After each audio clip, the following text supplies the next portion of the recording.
मित्रों, ईर्ष्या द्वेष हमें नहीं करना चाहिए, क्योंकि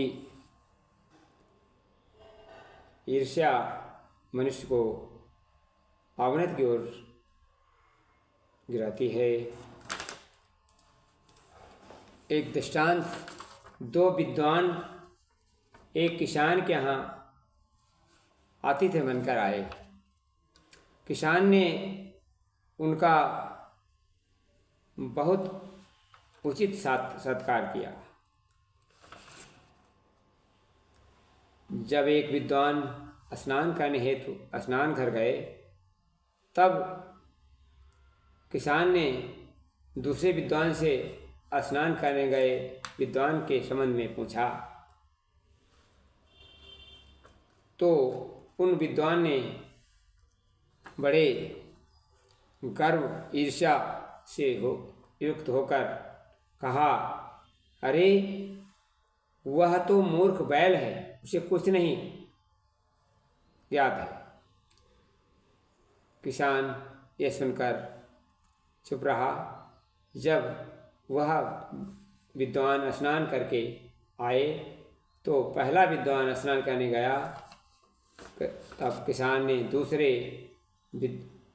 उस विद्वान के बारे में पूछा दूसरे से। वह पहला बोला, अरे ये तो कुछ भी नहीं इसको जानता है, इसको कुछ भी ज्ञान नहीं, ये तो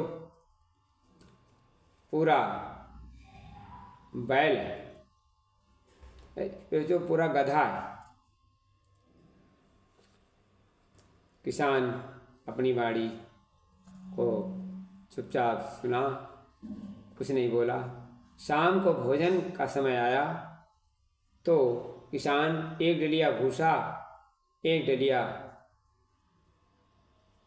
घास लेकर सामने रख दिया और कहा, महाराज ये भोजन बैल का है, बैल के लिए भूसा और गधे के लिए घास उपस्थित है, ये आप भोजन ग्रहण कीजिए।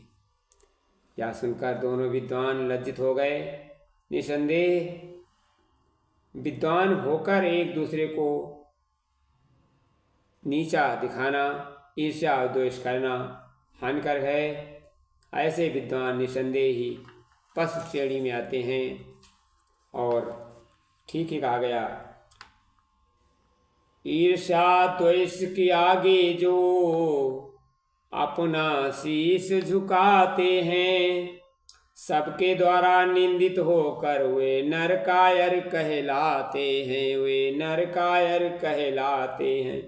अत्याचारी का कर विरोध जो अपना प्राण गंवाते हैं, जग में यश कीर्ति को पाकर वे नाम अमर कर जाते हैं।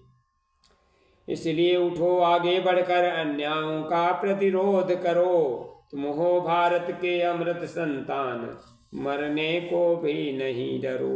उठो जागो आगे बढ़ो हे मनु की संतान, प्रज्ञा सूरज बन जुगो उगो दूर करो उड़ान।